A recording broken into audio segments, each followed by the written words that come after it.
Señor resucitó. A los 8 días llegó Jesús.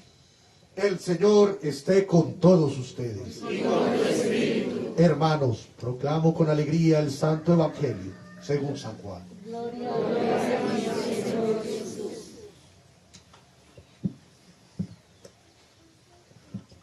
Al anochecer de aquel día, el primero de la semana, estaban los discípulos en una casa con las puertas cerradas por miedo a los judíos.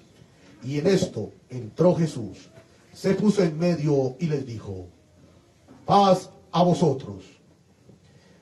Y diciendo esto, les enseñó las manos y el costado, y los discípulos se llenaron de alegría al ver al Señor Jesús. Repitió: paz a vosotros, como el Padre me ha enviado, así también os envío yo. Y dicho esto, exhaló su aliento sobre ellos y les dijo: recibid el Espíritu Santo. A quienes les perdonéis los pecados, les quedarán perdonados. A quienes se los retengáis, les quedarán retenidos. Tomás, uno de los 12, llamado el mellizo, no estaba con ellos cuando vino Jesús, y los otros discípulos le decían: hemos visto al Señor. Pero él les contestó: si no veo en sus manos las señales de los clavos, si no meto el dedo en el agujero de los clavos y no meto la mano en su costado, no lo creo. A los 8 días estaban otra vez dentro los discípulos y Tomás con ellos. Llegó Jesús, estando cerradas las puertas, se puso en medio, dio y dijo: paz a vosotros. Luego dijo a Tomás: trae tu dedo aquí, tienes mis manos, trae tu mano y métela en mi costado, y no seas incrédulo, sino creyente. Contestó Tomás: Señor mío y Dios mío. Jesús le dijo: porque me has visto, has creído. Dichosos los que crean sin haber visto. Muchos otros signos que no están escritos en este libro hizo Jesús a la vista de los discípulos. Esto se ha escrito para que creáis que Jesús es el Mesías, el Hijo de Dios, y para que creyendo tengáis vida en su nombre. Palabra del Señor. Gloria a ti, Señor Jesús.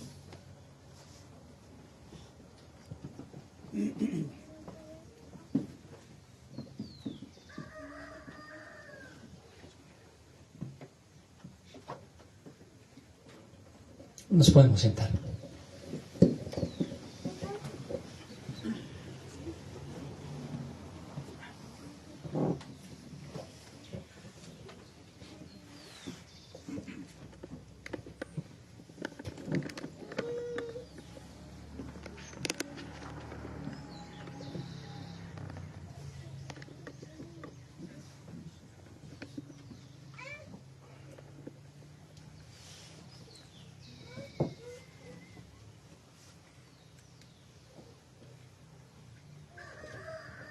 Muy buenos días. Para los que no me conocen, soy Monseñor César Daniel Erazo Benavides, vicepresidente de la Congregación Sacerdotal Internacional, en cabeza de nuestro arzobispo Andrés Tirado Pérez. Soy el vicepresidente de la misma. Gracias a Monseñor Freddy por esta gran apertura que ha tenido para con nosotros, tanto para Monseñor Andrés como para mí. Gracias a su familia, gracias a su comunidad, que son ustedes, su iglesia.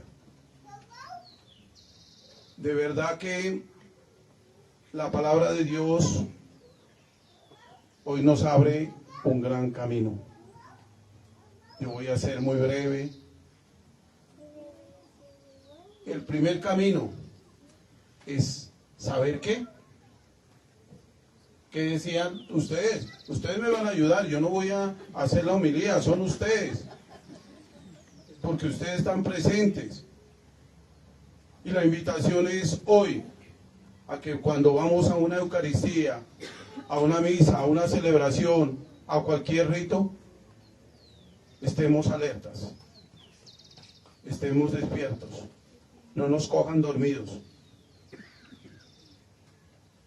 Y hoy se avecina, y hoy esta mañana pensaba en una predicción de mi obispo aquí presente. Debemos estar los que vivimos en Manizales, Tolima, todas esas partes, despiertos. ¿Por qué? Porque hay un volcán de la naturaleza que está a punto de erupcionar. Y hoy la palabra de Dios en el libro de los Hechos de los Apóstoles es claro. Por eso les pregunto a ustedes. Dice, los hermanos eran constantes en escuchar. Ustedes y yo no sabemos escuchar. Ustedes y yo. Primero yo. Porque muchas veces todo lo que pasa en el mundo es por no saber escuchar los consejos que muchas veces nos han dado. Lo que nos pasa en nuestra vida. No sabemos escuchar. No sabemos hacer la voluntad de Dios, sino la voluntad, primero la mía. Y yo invito a toda esta comunidad de la misión de Nuestra Señora de Guadalupe a sabernos escuchar. Y esa escucha debe traer una consecuencia. Ese escuchar debe traer una consecuencia. Como no hemos sabido escuchar, nos vamos a equivocar. Y ese equivocarnos es porque no supimos qué, aprender. ¿Aprender qué? Las enseñanzas. Y aquí en los Hechos de los Apóstoles nos dice, ¿enseñanzas de quién? Primero, de Dios. Y lo decía anteriormente, hagamos la voluntad del Señor. Y esa apertura ya no la da a nosotros, como seguidores, como iglesia. Y esa apertura como iglesia, como seguidores, nos la dejaron ¿quiénes? Un legado, los apóstoles. Y ese legado, esa enseñanza, nos la dejaron los apóstoles. Y ahí viene otra gran apertura. Iglesia, que son ustedes. Vivan en común. Y vivir en común es poder disfrutar y vivir el mandato de Dios. Y yo me voy al único mandamiento que hay. Al único. Son 10. Pero que cumplamos uno solo, yo creo que seríamos más acogidos del amor misericordioso de Dios. Amarás al Señor tu Dios con todo tu corazón, con todas tus fuerzas, con toda tu mente, con toda tu alma, y al prójimo como a ti mismo. Eso es lo que nos invita a los Hechos de los Apóstoles. Una vida en común. En la fracción del pan. Ah, no, padrecito, yo comparto lo que me sobra. ¿Y será así? No. Compartámoslo todo. No nos reservemos nada. Y lo dice más adelante, no tengamos ¿qué? Miedo. El temor nos agobia. El temor nos hace que nosotros no seamos libres desde la voluntad de Dios. Dios nos hizo libres. Pero muchas veces el no escuchar, el no aprender, esas enseñanzas que nos dejaron nuestros padres, que los tengan vivos, que Dios los siga teniendo vivos. Los que ya los tenemos en el cielo, decimos, gracias a ellos estoy donde estoy. Gracias a ellos puedo decir que soy feliz. Y en esta vida, ustedes y yo debemos ser felices. No nos compliquemos la vida. Seamos templantes. Seamos humildes. Pensemos en la voluntad de Dios y lo demás viene por añadidura. Compartamos la fracción del pan. Oremos. Dice, y en las oraciones, oremos. Y lo que decía Monseñor Andrés al su inicio, donde están uno o dos o tres o el número que sea, en mi nombre, ahí estoy yo. Todo el mundo se impresionaba por los milagros, por los prodigios. Y yo les pregunto, ¿nosotros todavía nos asombramos de eso? O ya más bien tomamos la vida como una costumbre, un levantarme, un bañarme cuando me puedo bañar, porque cuando me quitan el agua no hay cómo bañarme.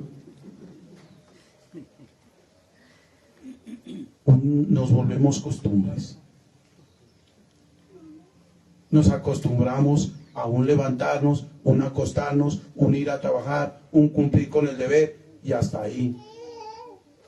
Y nunca pensamos, ¿estoy enamorado de la vida?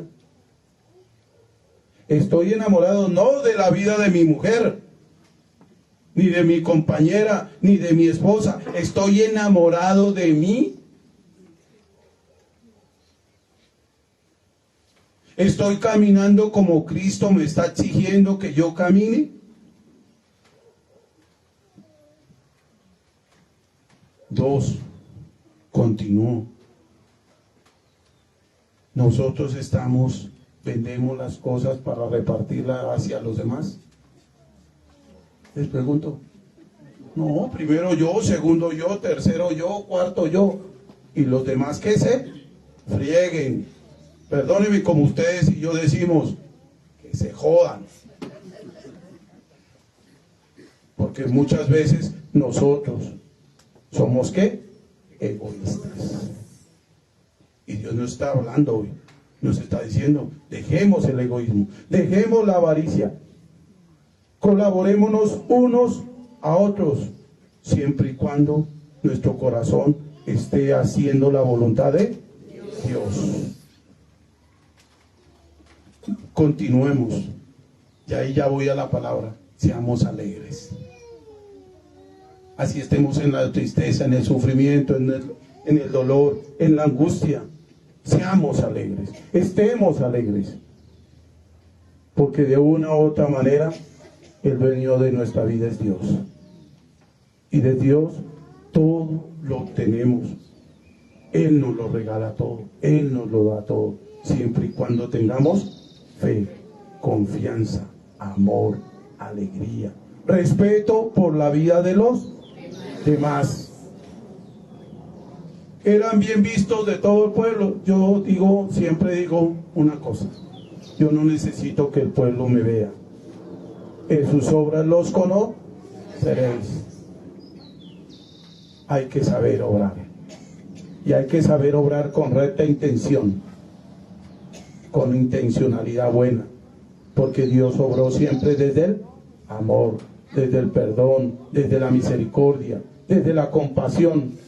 Porque si no, hace 2 semanas no hubiéramos celebrado lo que celebramos, el acontecimiento más grande para los cristianos, que era su pasión, su muerte y lo que estamos hoy celebrando, la gran Pascua. Que Jesús resucitó y en esa resurrección, en esa vida, nos dio el perdón de todos y cada uno de nuestros pecados.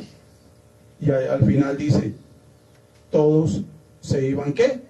Salvando. Eso era lo poquito que les iba a decir.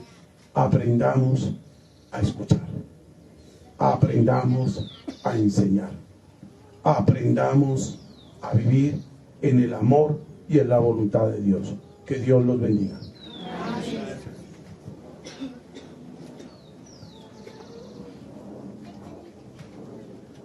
¿Cómo vamos? Como que no les dieron tamal esta mañana, ¿no? ¿Cómo vamos? Ah, eso es diferente. Hoy es una fiesta muy grande, maravillosa. ¿Cuál es? ¿La Virgen del Carmen? Ah, ¿de quién? Ah, sí, señores. La Divina Misericordia. La Divina Misericordia trasciende todo, porque es la misericordia del Padre, del Hijo y del Espíritu Santo. El amor en plenitud para la humanidad. Y lo vemos hoy en la Sagrada Escritura, en el Evangelio de Juan, cuando están los apóstoles encerrados. ¿Por qué están encerrados? Porque han sido perseguidos, porque tienen miedo, porque tienen inseguridades, porque todo el proyecto durante 3 años se desapareció. Como dice Monseñor César, se fue para el carajo. Esas son palabras de él, ¿no? Yo no las digo. Entonces, claro, estaban angustiados, destruidos, le quitan al amigo, un ser que los amó, el Mesías, el Señor, el Salvador, lo secuestran, lo torturan, le hacen un falso juicio, porque eso no fue juicio, eso fue a juzgarlo, y matémoslo y crucifiquémoslo. Lo crucifican, muere, y ahí se les acaba el mundo, todo, porque ellos pensaban que él iba a continuar, iba a reinar en lo material, que iba a llegar cuando entraron por Jerusalén, que todos decían: Hosana, Hosana, el Hijo del Señor, el Hijo de Dios, la descendencia del rey David, que iba a ir al templo, se iba a abrir las puertas y se iba a sentar en el Sanctum Sanctorum, en el lugar de todos los santos, de lo sagrado, iba a reinar, y que sus apóstoles, sus discípulos iban a reinar con él. Ellos tenían una visión muy materialista todavía de la presencia del Señor y de su reinado. Cuando lo secuestran, porque eso lo secuestran y se lo llevan en la noche, cuando Judas vino y le dio el beso de la traición, pilas con los besos, ¿no? Entonces se lo llevan y ahí empiezan a padecer. Primero desde el dolor de un amigo, una persona cercana, alguien que los sanó, que los liberó, que los prosperó, que hizo muchos milagros, que les enseñó el reino de los cielos, de su amor y su misericordia. ¿Por qué? Porque ellos tenían una deformación teológica, una visión de un Dios del Antiguo Testamento, del pueblo de Israel, un Dios fuerte, un Dios vengativo, ojo por ojo, diente por diente. Usted me la hace y yo se la cobro. Ahorita se la cobramos a Monseñor César. Entonces, tenían una visión de un Dios lejano. Jesús viene y les dice: no, pero es que mi padre, Abba, papito, papi, se refiere Jesús hacia el Señor, le está diciendo que es cercano, que está ahí, que vino Jesús, la misión del Padre y del Espíritu Santo, a traer su misericordia, su amor, su bondad, su vida para salvarnos. Entonces empieza a cambiarle su mente, su pensamiento, y a entender de que Dios es un Dios no solo de castigo y de persecución y de destrucción, sino de amor y de infinita misericordia. Por eso la celebración de hoy es tan grande y tan maravillosa. ¿Qué están haciendo ellos? Tristes, angustiados, encerrados, a miedo de los judíos y a miedo de los romanos, que lo involucraran con Jesús y los sentenciaran y los crucificaran o los desaparecieran o los torturaran, porque eso no se andaban con rodeos. Tristes, todo su proyecto, dejar todo, seguir a Jesús, vivir en comunidad, darlo todo por todos, en una comunidad, una economía solidaria, todos se ayudaban. Todo eso se había perdido. Hiere el pastor y se dispersarán las ovejas. En esa angustia, en esa desesperación, sí, algunos recordaban lo que Jesús muchas veces les dijo, y fue reiterativo: yo voy a morir, pero voy a regresar, voy a resucitar. Al tercer día resucitaré y estaré con ustedes. Sí, algo les quedaba, pero ¿qué era lo que tenían en su corazón y en su mente? El dolor, el sufrimiento, el sentirse solos. Ya no tenían pastor, ya no tenían esa guía espiritual, no tenían al amigo, en quien confiar, el que les daba la provisión material y espiritual. Estaban huérfanos. Y es ahí donde el Señor, y lo dice la Sagrada Escritura, y Juan es uno de los que más acentúa en el relato de la resurrección, de que está cerradas las puertas. Cerradas las puertas. Lo encontramos en Lucas, lo encontramos en Marcos, en Mateo, la versión lucana de Marcos, de San Marcos, pero donde más se enfatiza de que estaban las puertas cerradas es en Juan. ¿Por qué? Porque algunos pensaban que iba a volver solo en espíritu, y al principio hubieron muchos cristianismos, más de 180 grupos diferentes, y cada uno tenía una versión o una forma diferente de ver las cosas. Pero Juan se caracteriza por hacer énfasis de que, y 2 veces en las 2 apariciones que hace ahí, que las puertas y ventanas estaban cerradas. Quiere decir de que no entró solo el espíritu, sino se materializó físicamente, y todos lo vieron y se llenaron de alegría, y utilizó un código, una clave secreta. ¿Cuál era esa clave? La paz sea con vosotros, que solo lo sabían ellos. ¿Por qué? Porque Dios actúa en códigos, en claves, a través de la oración. Él les había mandado antes: vayan y evangelicen, vayan y den la paz. El que no la reciba, usted sálgase, límpiese las sandalias y coja camino. ¿Se acuerdan? ¿Sí o no? Como que no comieron lechona, ¿no? ¿Sí o no? Entonces ellos al escuchar, se materializa para que no tengan ellos miedo, porque imagínense que está todo cerrado y entra una presencia, un ser, que les dice: la paz sea con vosotros. Primero es un código donde ellos recapacitan y piensan y dicen: uy, es el Señor, porque solo el Señor nos había dado esa palabra, nadie más. La paz.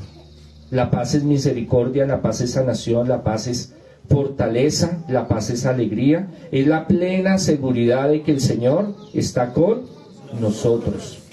Por eso ese es un saludo exorcístico. Cuando uno llega a una casa, como lo hace Monseñor Freddy, como lo hace Monseñor César, como lo hace el Padre Holman, muchas veces entramos y decimos: la paz para esta casa, porque entra la presencia del Señor con nosotros y limpia, purifica, libera todo lo maligno. Por eso nosotros, cuando vayamos a algún lado, siempre, por lo menos, si no lo decimos en nuestro pensamiento: la paz sea para esta casa, porque nosotros somos bautizados y nosotros tenemos esa unción y poder del Señor. Cuando nosotros vayamos a algún lado, bendecir ese lugar, porque nosotros somos luz. Jesús dice: ustedes son la luz del mundo. Por eso los rayos de la divina misericordia que brotan de su corazón. Entonces, cuando nosotros lleguemos a un lugar, la paz esté con vosotros. Shalom, dicen los judíos. Entonces, cuando nosotros vamos a un lugar, hay entidades, hay energías, hay cosas pesadas. Siempre debemos de bendecir el lugar. Es muy importante. Jesús llega, bendice el lugar, da paz, da seguridad. Es una clave para que ellos entiendan que Él es el resucitado. Se manifiesta físicamente, no solo como: ay, es que veo como una brisna, veo como una ilusión, veo como un vientecito. No, se hace físico. Sopla sobre ellos, Ruá, el hálito divino, y los envía a misionar y les da la potestad de perdonar los pecados. Lo que desaten en la tierra quedará desatado en el cielo. Ahí viene lo que es la absolución. Confesión, que es confesar nuestros pecados, y la absolución, el poder, la potestad de los apóstoles de perdonar en la presencia de Cristo, porque Cristo se hace presente y les da esa fortaleza. ¿Cuántas veces nosotros no estamos en nuestro hogar? Monseñor Freddy lo ha experimentado. Él ha pasado por momentos difíciles y se cumple las promesas, la profecía de Jesús, que por mi nombre, por mi causa los perseguirán. Nos persigue el enemigo, nos persiguen dificultades, porque es que a veces pensamos que el reino de los cielos es, aquí en la tierra es un Disneylandia, todo bonito, todo hermoso, pero es parte del aprendizaje y del camino espiritual, las pruebas, los momentos difíciles. Muchas veces el padre Freddy ha estado en su hogar encerrado con su familia, pasando momentos difíciles. Yo he pasado por momentos difíciles. Monseñor César, el padre Holman, ustedes han estado ahí en sus hogares. Muchos no saben qué está sucediendo. La ropa sucia se lava en casa. Pero ustedes están experimentando muchas cosas y a veces tienen miedo, a veces tienen angustia, a veces tienen dolor, a veces no saben qué va a hacer mañana para pagar el recibo de la luz, mercar, pagar el arriendo, los servicios. Y es ahí donde se presenta el Señor y nos dice: la paz sea con vosotros. ¿Qué quiere decir? De que debemos de confiar en el Señor, que el Señor sabe cuál es nuestra necesidad. Si Él se presenta a los apóstoles es porque Él quiere que ellos tengan esa certeza de que nosotros estamos con el Señor. Y si estamos con el Señor, está la divina providencia, la divina misericordia, que nos va a proveer de todo lo que necesitemos. Por eso nosotros, cuando tengamos angustia, dolor, sufrimiento, que estemos bloqueados, que no sepamos qué hacer, cuando estamos viviendo momentos difíciles y decimos, bueno, yo voy a las misas, a las Eucaristías de Monseñor Freddy, yo estoy haciendo oración, pero tengo una prueba y tengo otra, acordémonos de los apóstoles. Pero que también esas pruebas traen bendiciones, progreso, prosperidad, sanación, liberación. Se hace presente el Señor, sopla sobre ellos y les da el mandato misionero, se llama, les da un propósito, que no todo murió cuando Él murió, sino que eso da el inicio a todo un cambio y a toda una transformación, una salvación que se concreta en la resurrección. ¿Qué pasa? Que hay muchos que son incrédulos. Entonces vemos a Felipe, a Tomás, hay varios que dudan. Y los apóstoles han tenido, y los discípulos se han encontrado con el Señor en varios momentos, en varios lugares, para que después no digan, es que uno fue el que se lo soñó, es que es el como que entró en un estado de sugestión y se lo imaginó, es que se comió un tamal y se durmió y se imaginó que el Señor entró y lo saludó. Por eso el Señor se aparece a varios, en diferentes momentos, en diferentes circunstancias, come con ellos, camina con ellos, discute con ellos la palabra del Señor. Se aparece y les da la paz. Y no falta el terco, no falta el voluntarioso, no falta el incrédulo. Muchas veces nosotros somos muy incrédulos.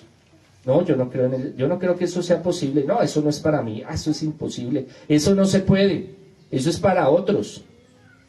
Y es cuando dice, no, si yo no meto mi dedo en las llagas, si no meto mi mano en el costado, no voy a creer que Él es el resucitado. Otro día están con las puertas cerradas y se manifiesta el Señor y le dice, ven para acá, introduce tus dedos en mis llagas, tu mano en mi costado, y no seas un hombre incrédulo, sino creyente de fe. Dice, Señor mío y Dios mío. No simplemente Señor, sino Dios mío también, porque está viendo la manifestación del Señor. ¿Cuántas veces nosotros vemos esos milagros? Milagros de sanación, de liberación, de prosperidad. Pero es que sufrimos de amnesia y se nos olvida. Y cuando estamos en crisis, estamos con las puertas cerradas, estamos con la angustia, no miramos y pensamos, no, es que el Señor la vez pasada me hizo un milagro de prosperidad. No tenía para pagar el arriendo y de algún lado llegó y pagué. Tenía un problema de salud y me sanó. No, se nos olvida. Entramos en crisis, en angustia. pero el Señor vuelve y nos reafirma la fe. La paz sea con vosotros. Quiere decir, yo estoy con ustedes, no tienen por qué tener miedo, tengan esa seguridad que yo estoy con ustedes. Y así el Señor se siguió apareciendo y haciendo muchos milagros y manifestaciones y llenando de fe a los apóstoles, a los discípulos, porque el camino de ahí en adelante no iba a ser de rosas. Uno dice, es que estoy con el Señor y Dios, la divina providencia, la divina misericordia me va a auxiliar. Claro que sí, pero tendremos que pasar por momentos y ataques difíciles del enemigo de la vida, pero ahí es donde se manifiestan los milagros, ahí se manifiesta la presencia del Señor. Por eso tenemos que tener paz. Cuando estemos en angustias, en momentos difíciles, en momentos de incertidumbre, cuando nos falle la fe, que creamos que Dios no nos escucha, que Dios nos ha abandonado, recordemos a los apóstoles y cómo el Señor se presenta, se materializa y les da la paz, les da su bendición, sopla sobre ellos y les da su bendición para que salgan y lleven la buena nueva. Pidámosle al Señor en este momento que reafirme nuestra fe